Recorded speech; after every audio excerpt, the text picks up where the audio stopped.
माता, आप यहाँ सभी के कुशल का ध्यान रखने का दायित्व मुझे सौंप कर गई थी। माता, मैं बस उसी को पूर्ण करने का प्रयास कर रहा हूँ। माता, अभी यदि विलंब हुआ तो ऋषि दुर्वासा की क्रोधाग्नि जागृत हो सकती है, जिसमें सभी भस्म हो सकते हैं माता। इसलिए माता, आपको कृपा करनी ही होगी, अन्यथा मैं आपके और प्रभु श्री राम के कार्य को पूर्ण करने में असफल हो जाऊंगा। माता, आपको दर्शन देना ही होगा, देना ही होगा माता, देना ही होगा माता।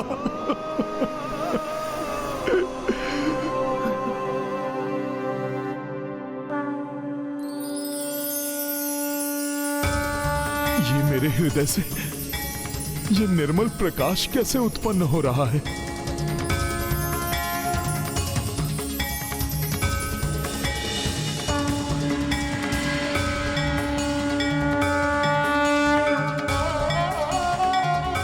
माता, प्रणाम माता।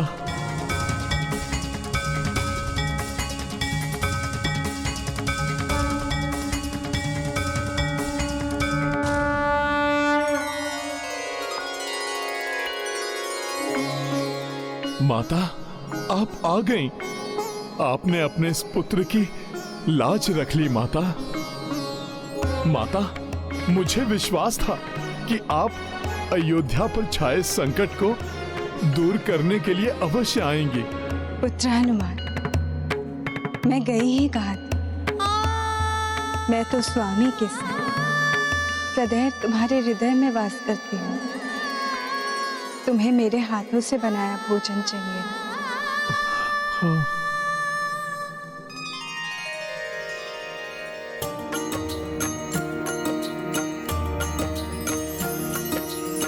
सीता प्रगति कपि के बुलाए, अपने हाथों रसोई बनाए। देख पवन सुत हर्षित पुलकित, नयन स्नेह भय नीर पूरित। राम सिया राम जय हनुमान। राम सिया राम जय हनुमान। ये गाथा महाबली हनुमत की, रुचिकर लीला राम भगत की। जय जय जय रघुनंदन राम, जय जय जय महाबली हनुमान। जय जय जय रघुनंदन राम, जय जय जय महाबली हनुमान। पुत्र, ऋषिवर को भोजन करवाने के पश्चात प्रभु श्री राम, पुत्र लवकुश और संपूर्ण परिवार को भी भोजन अवश्य करवाना। तुम भी भोजन अवश्य करना पुत्र। अपने इस पुत्र द्वारा ऋषिवर को दिए हुए वचन को सत्य करने के लिए माता, आपको अनेकों धन्यवाद। प्रणाम माता।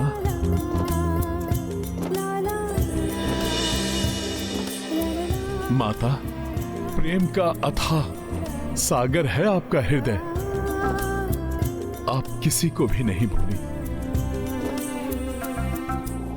एक पहर पूर्ण होने को है। कहाँ है हनुमान?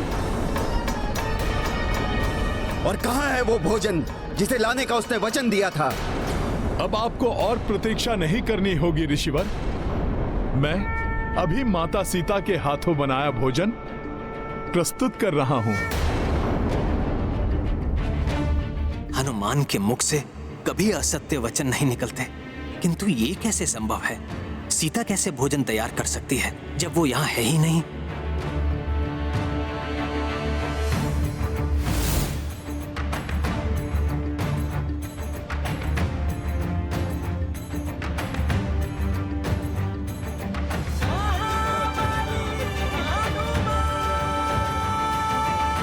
आप सभी मुझे विस्मय से देखते ही रहेंगे या फिर मेरी सहायता भी करेंगे?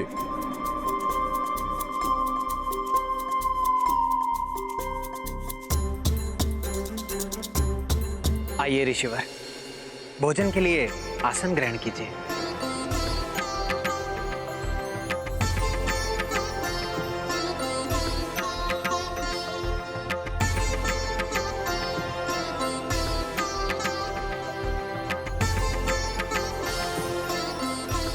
हनुमान, भोजन तो तुम अवश्य ले आए हो, किंतु स्मरण रखना मैंने क्या कहा था। मुझे स्वाद में कोई भेद नहीं मिलना चाहिए।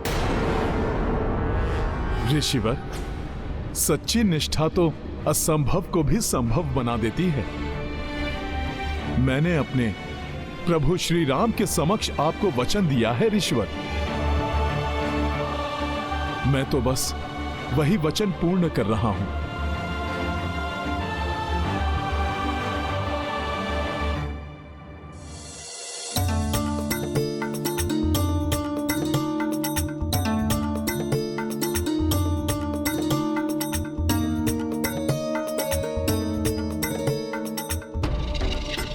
हनुमान जी ने अनेकों बार अपनी भक्ति की शक्ति से असंभव कार्य किए हैं, किंतु आज ये माता के हाथों का भोजन प्रस्तुत करना, क्या ये सत्य है?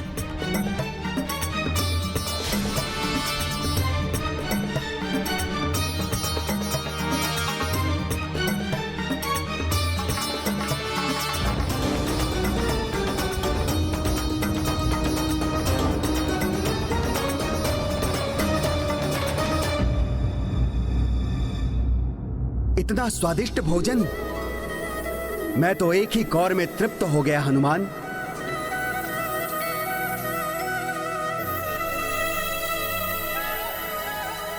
ये तो सत्य में पुत्री सीता के हाथों बना प्रसाद है हनुमान। ये गाथा महाबली हनुमत की, रुचिकर लीला राम भगत की। जय जय जय रघुनंदन राम, जय जय जय महाबली हनुमान।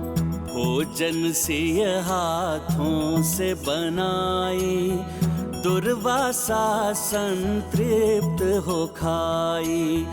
तत्पश्चात बसे रघुराई, संग में लव कुश अरु सब भाई। संसार त्यागने के पूर्व मुझे तुम्हारे हाथों बने भोजन को प्राप्त करने का सौभाग्य मिल गया सीते। अब मेरी कोई इच्छा अपूर्ण नहीं रही। प्रतिनयनों मह समाई नीरा, अंत मह भोजन किए महावीरा। आए राम तब भाव अधीना, कपि मुख मह मोदक धर दीना। महाबली हनुमत की, रुचिकर लीला राम भगत की। जय जय जय रघुनंदन राम, जय जय जय महाबली हनुमान। जय जय जय रघुनंदन राम, जय जय जय महाबली हनुमान। हनुमान, एक तुम ही तो हो जिसने मेरी सीता को रुष्ट होने का कभी कोई कारण नहीं दिया।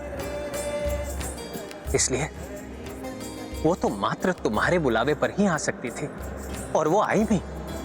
इसलिए मैं एक बार पुनः तुम्हारा धन्यवाद करता हूं।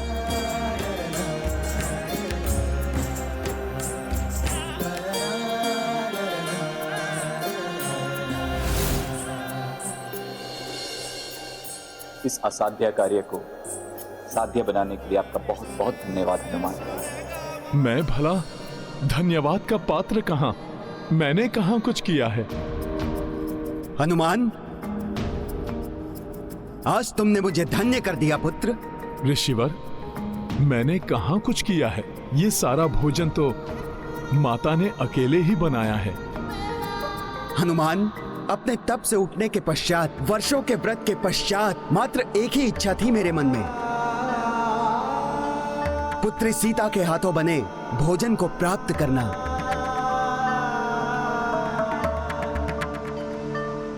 उनके त्याग का ज्ञान था मुझे, किंतु फिर भी मैं अपने इस इच्छा का दमन नहीं कर सका। आज तुमने उनका आवाहन कर मेरी ये इच्छा भी पूर्ण कर दी। मैं तुम्हें आशीष देता हूं हनुमान। तुम्हारी भक्ति की शक्ति की ख्याति तो युग युगांतर तक रहेगी। निराशा के अनंत सागर में डूबे तुम्हारे भक्त तुम्हारा स्मरण करते ही आशावान हो उठेंगे। प्रभु, मैं जो कुछ भी करने में सफल हुआ वो तो आपकी और माता की कृपा से ही हुआ है। प्रभु, आपकी ही कृपा है जिससे सब संभव हो जाता है। जैसी विनम्रता प्रभु की है वैसी ही भक्त की भी। आप दोनों धन्य हैं। कार्य स्वयं करते हैं किंतु उसका श्रेय सदैव दूसरों को देते हैं। अब हर्षित मन से मैं आप सबसे विदा लेता हूं। हर्षित तो हम सभी हैं ऋषिवर। आप जैसे महान तपस्वी ऋषि की सेवा करके हम सब कृतार्थ हुए।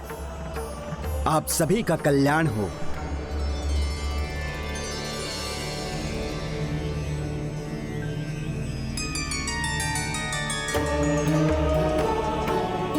अब आगे का मार्ग मैं स्वयं तय करूंगा।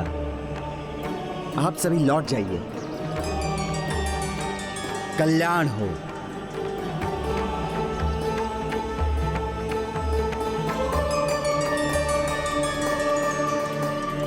मेरा इस संसार को त्यागने का समय तो अभी है, किंतु यदि हनुमान यहां रहा तो वो ऐसा नहीं होने देगा।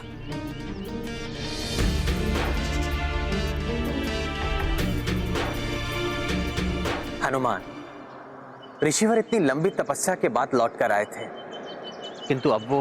प्रभु, मैं समझ गया। मैं स्वयं अपने हथेली पर बिठाकर उनके आश्रम तक छोड़ आऊंगा। प्रणाम प्रभु।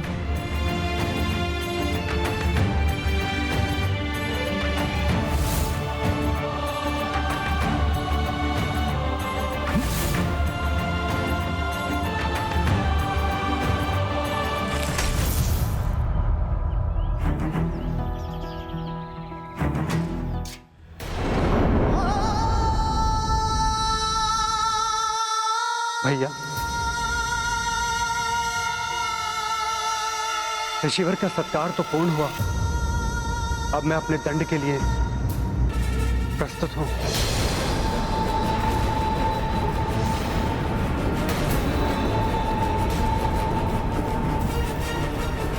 ये तो मेरा सौभाग्य है कि मैं माता की कृपा से प्रभु की दुविधा दूर कर सका।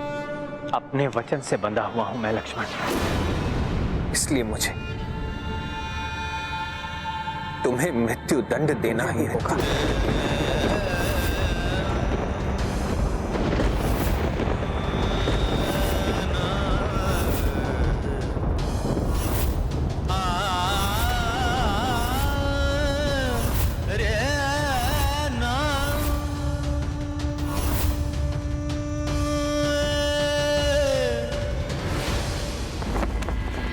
हमारी अनुपस्थिति में इतना कुछ घटित हो गया और हमें आभास तक नहीं हुआ। किंतु आश्चर्य, हनुमान जी को तो गंधर्वों के साथ युद्ध करते समय ही ज्ञात हो गया कि भैया किसी बड़ी दुविधा में है। हाँ भैया, वहां हनुमान को देख के ऐसा प्रतीत हो रहा था मानो जैसे वे भीतर ही भीतर टूट रहे हैं। मेरे परम भक्त हैं हनुमान।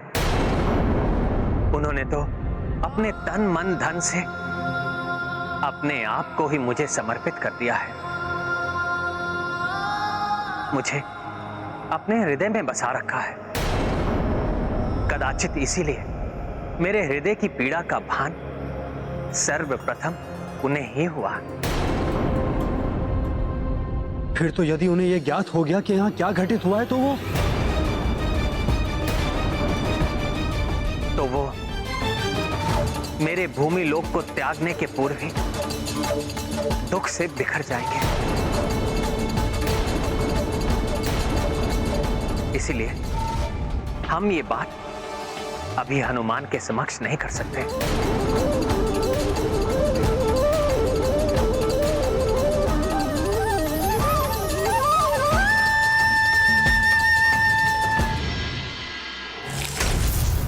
लीजिए ऋषिवर, हम आश्रम पहुंच गए। आप धन्य हैं हनुमान। आपके प्रभु के प्रति आपकी भक्ति देखकर मैं अत्यंत आनंदित हूं, प्रभावित हूं। किंतु स्मरण रहे, अपनी इस भक्ति और अपने इस प्रभु प्रेम की भावना को अपने कर्तव्य और विधि विधान के मार्ग में मत आने देना। इसी में तुम्हारे प्रभु की और तुम्हारी मर्यादा निहित है हनुमान। ये अत्यंत महत्वपूर्ण ज्ञान है हनुमान, इसे सदैव अपने हृदय में रखना। धन्यवाद ऋषिवर, मैं आपके ये वचन कभी नहीं भूलूंगा। अब आप मुझे आज्ञा दीजिए ऋषिवर। प्रणाम। कल्याण हो, सदैव तुम्हारा कल्याण हो राम भक्त हनुमान। जय श्री राम। ऋषिवर ने अचानक मेरी भक्ति, मेरी प्रभु प्रेम की भावना को मेरे कर्तव्य पालन से क्यों जोड़ दिया, जैसे वो एक दूसरे के विरुद्ध आने वाले हों। कारण जो भी हो, ऋषिवर द्वारा दिया ज्ञान सादर स्वीकार करना ही मेरा धर्म है। हाँ, यदि हनुमान को तनिक भी आभास हुआ तो वो मुझे लक्ष्मण को दंडित कर मुझे उसके साथ भूलोक से प्रस्थान कभी नहीं करने देगा। हनुमान ही नहीं भैया, ये तो हम भी नहीं करने देंगे आपको।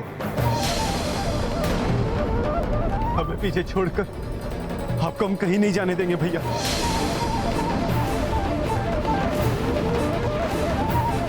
मेरे भ्राता, यदि मैं तुम्हें छोड़कर नहीं गया तो अयोध्या की प्रजा का ध्यान कौन रखेगा? नहीं भैया नहीं, अब इस प्रकार बार बार हम दोनों को अकेला छोड़कर नहीं जा सकते। आपके वनवास के समय आपने जो हमारे साथ किया, हम वो पुनः होने नहीं दे सकते। हाँ भैया, उस समय तो मैं आपका आदेश मानकर लौट आया था, किंतु यदि इस बार ऐसा हुआ तो मैं आपके आदेश का उल्लंघन करूंगा।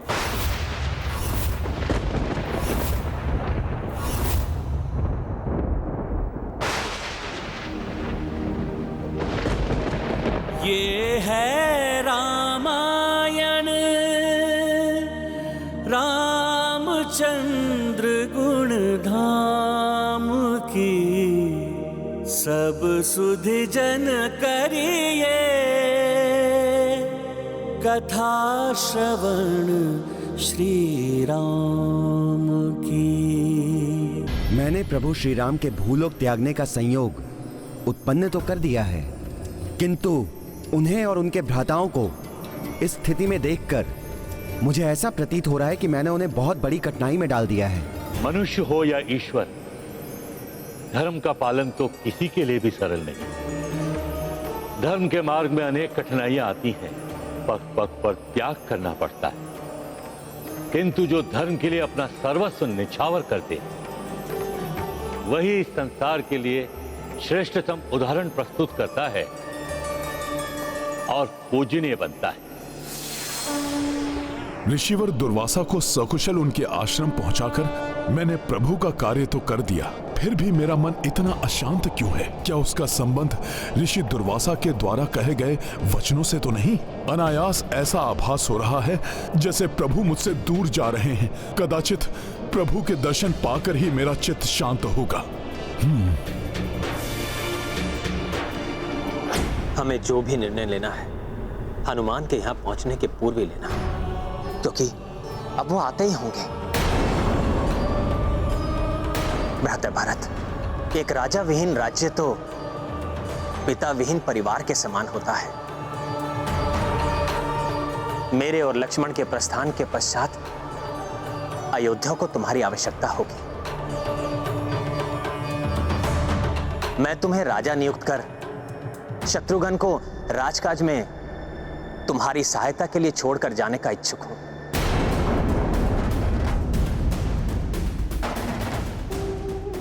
भैया कृपया ऐसा ना करें, आप जो भी निर्णय ले हमें अपने साथ रखें।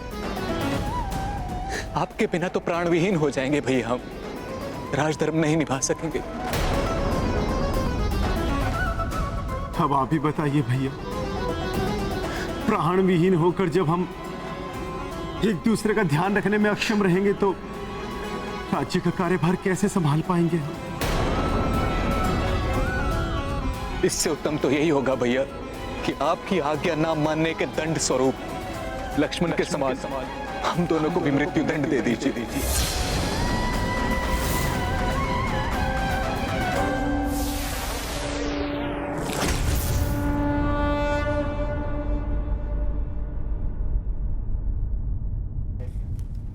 भैया, आपकी असीम वेदना का भान है मुझे, किंतु मुझे यह भी ज्ञात है कि आपके बिना भ्राता भरत और शत्रुघ्न भी नहीं रह सकेंगे। मैं तो स्वयं आपके बिना नहीं रह सकता भैया। और सत्य तो यह है कि हम में से कोई भी नहीं जो अपने आप को इस राज सिंहासन के योग्य समझे। इस पर आपके सिवा यदि कोई स्थित हो सकता है तो वो आप ही के स्वरूप है भैया। अब इस राज सिंहासन पर लवकुश का अधिकार। मेरी भी यही मान्यता है भैया। आपके पुत्र योग्य है, पराक्रमी है। युद्ध भूमि में उन दोनों के पराक्रम के हम साक्षी। बुद्धि, विवेक, ज्ञान सब में परिपूर्ण है वे। आपके बाद यदि इस सिंहासन पर कोई बैठने योग्य है तो केवल वही है भैया।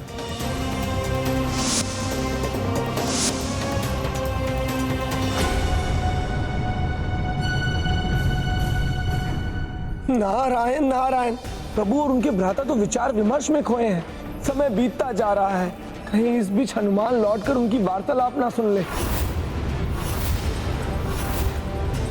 उन्हें ज्ञात ना हो जाए कि निकट भविष्य में क्या होने वाला है। अन्यथा वही होगा जिसका भय हमें नहीं स्वयं प्रभु श्री राम को भी था। देवर्षि नारद, हनुमान को जितना मैं समझता हूं उसके अनुसार तो प्रभु के भूलोक त्यागने का विचार सुनकर वो प्रभु प्रेम में बह जाएंगे और ऋषि दुर्वासा की बात तो क्या, वो सब कुछ भुला बैठेंगे। क्योंकि जब वो गंधर्वों से युद्ध कर रहे थे और यमराज ने ब्रह्मदेव का संदेश प्रभु श्री राम तक पहुंचाया था, तब उनके आभास मात्र से ही हनुमान की क्या स्थिति हुई थी वो हम सब में से किसी से छिपी नहीं है। अब जब हम सब ने निश्चय कर ही लिया है तो हमें लवकुश के राज्य अभिषेक की तैयारी करनी चाहिए। लवकुश को ही अयोध्या का आधा आधा राज्य सौंपकर हम चारों भ्राता एक साथ सरयू के पावन जल में जल समाधि लेंगे।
हनुमान जी ने अवश्य सब कुछ सुन लिया है।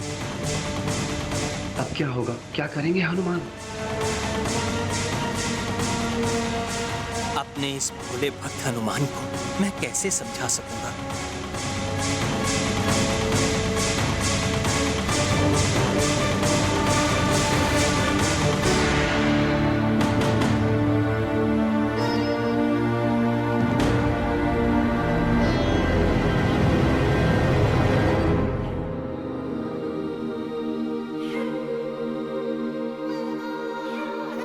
प्रभु, मैं ऋषि दुर्वासा जी को उनके आश्रम छोड़कर आ गया।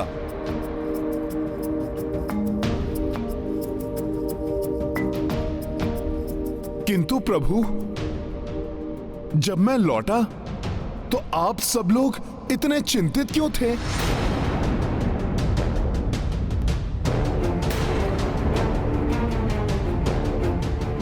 प्रभु, ऐसी कौन सी चिंता है जिसके निवारण के लिए आप सभी यहां इतनी गंभीरता से विचार विमर्श कर रहे थे?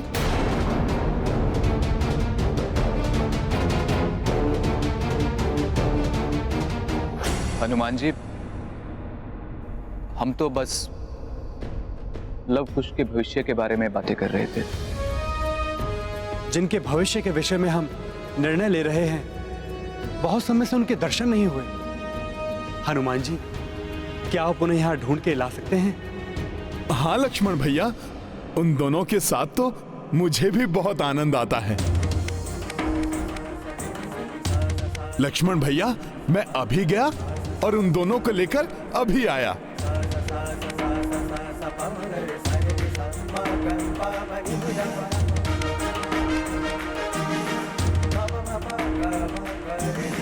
हमारा संपूर्ण परिवार हनुमान का ऋणी है। उससे ये बात अधिक समय तक छिपाना उचित नहीं है कि हम चारों भ्राता इस संसार का परित्याग करने वाले हैं।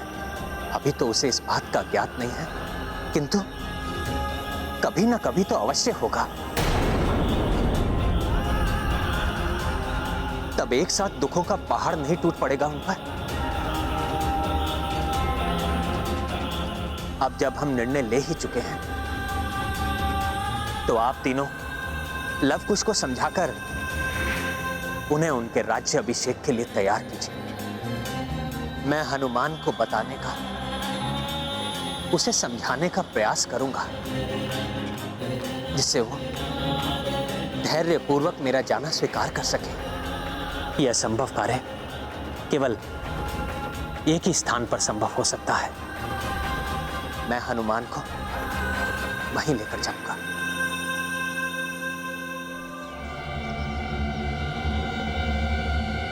कहां हैं ये दोनों? कहीं लक्ष्मण भैया ने मुझे वहां से हटाने के लिए तो लव कुश को ढूंढने के लिए नहीं भेज दिया? चारों भ्राता लव कुश के भविष्य के लिए इतने चिंतित क्यों थे? प्रभु ने तो यही कहा था कि वो उन दोनों के विषय में ही बात कर रहे थे। कहीं प्रभु मुझसे कुछ छिपा तो नहीं रहे?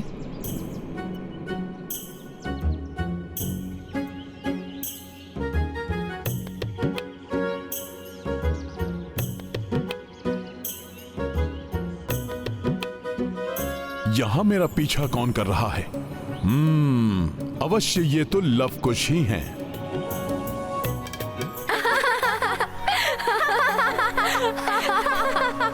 हनुमान जी, हमें आपके साथ बहुत आनंद आता है।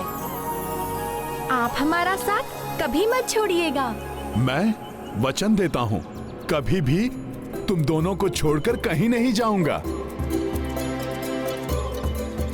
किंतु अभी तुम दोनों को प्रभु श्री राम ने बुलाया है। शीघ्र चलो मेरे साथ। पिताश्री ने बुलाया है? किंतु क्यों? कोई विशेष कारण है क्या हनुमान जी? मुझे तो मात्र इतना ही ज्ञात है कि तुम दोनों के भविष्य के बारे में प्रभु कुछ बताना चाहते हैं। चलो चलो, राजभवन चलो। जी हनुमान जी। पिताश्री।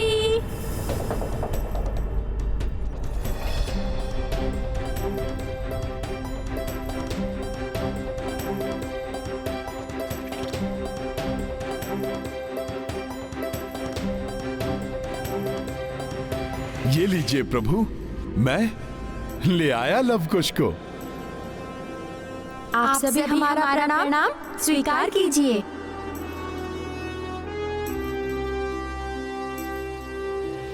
पिताश्री, बताइए, आपने हमें किस लिए बुलाया है?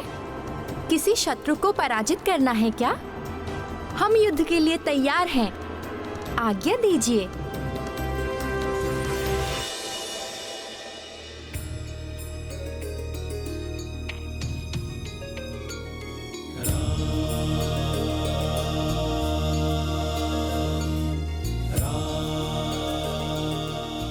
आज्ञा नहीं पुत्रों,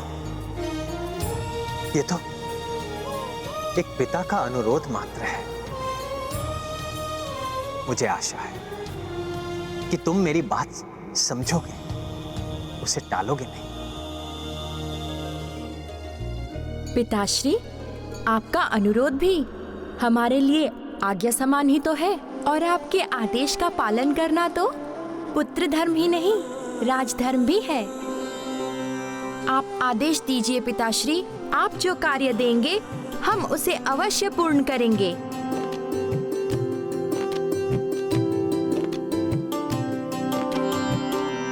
ये तुम्हें तुम्हारे काकाश्री बताएंगे पुत्र।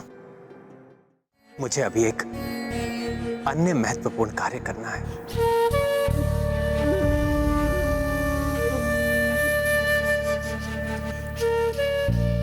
हनुमान, मुझे अभी अभी आभास हुआ है कि मुझे गोदावरी एवं फेना नदी के संगम पर स्थित वृषकपि तीर्थ के दर्शन करने के लिए जाना चाहिए। क्या आप मुझे वहां ले जा सकते हैं? प्रभु, आपके आदेश का पालन करना तो मेरा सौभाग्य होगा। तब हमें अभी प्रस्थान करना चाहिए। जो आज्ञा प्रभु। पुत्रों, तुम्हारे काकाश्री तुम्हें जो भी कहें, तुम्हारा उसे गंभीरता पूर्वक सुनना अत्यंत महत्वपूर्ण है। प्रभु श्री राम ने हनुमान को बताने के लिए उचित स्थान चुना है। वृषकापि तीर्थ जाकर कदाचित हनुमान अपने अस्तित्व का गूढ़ रहस्य भली भांति समझ सके।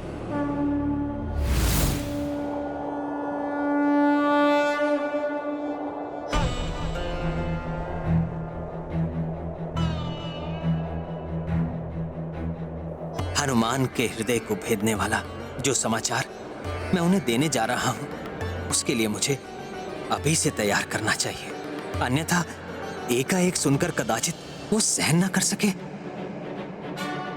किंतु मैं बताना प्रारंभ भी करूं तो कैसे? हनुमान, तुम तो मेरे वो भोले भक्त हो जिसने मेरे प्राण बनकर पग पग पर मेरा साथ दिया। अपने प्राण छोड़ने के साथ तुम्हारा साथ छोड़ने का भी समय आ गया है। ये कैसे बताऊं तुम्हें?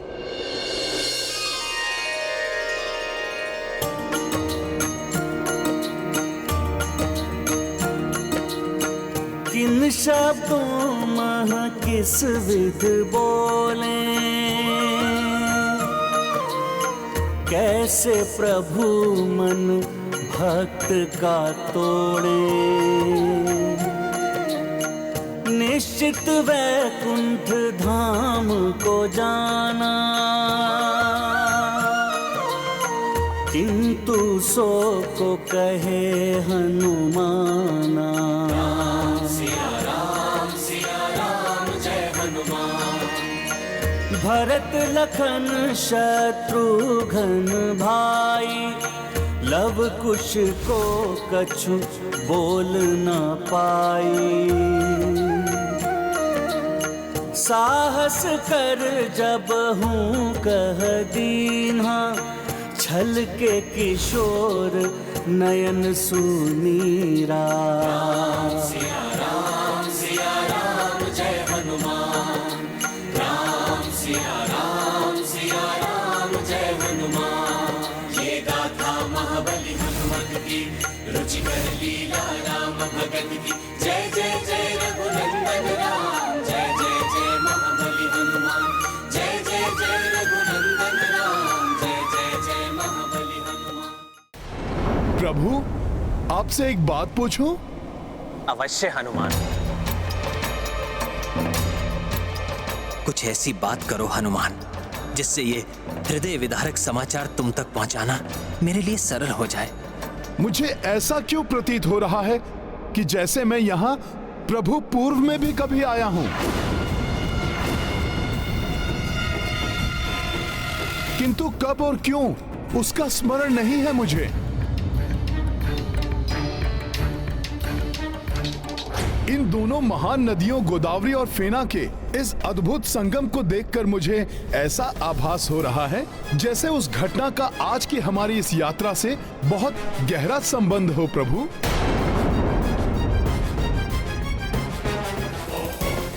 प्रभु, बड़ी विचित्र बात है, ऐसा आभास क्यों हो रहा है मुझे?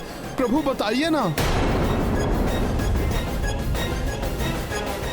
हनुमान, तुम्हें जो आभास हो रहा है वो उचित है।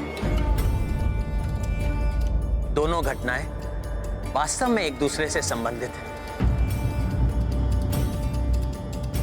हनुमान, ये वृषकपि तीर्थ है।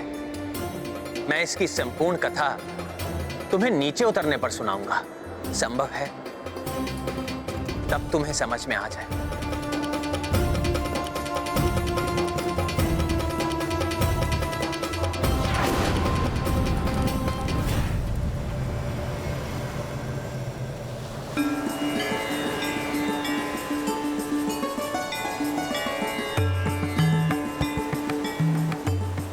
हनुमान, जैसा तुम्हें ज्ञात है, ये गोदावरी एवं फेना नदियों का पावन संगम है।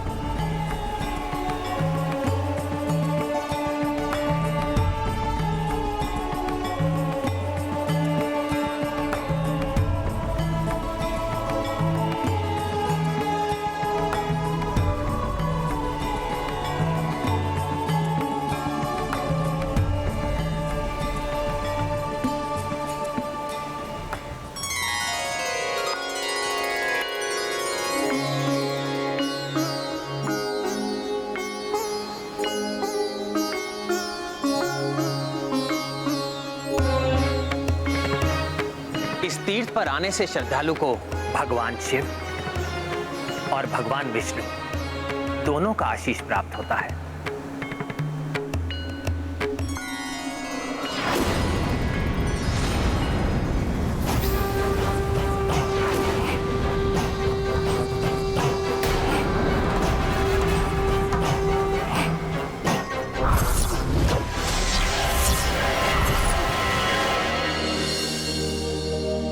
ये है रामायण,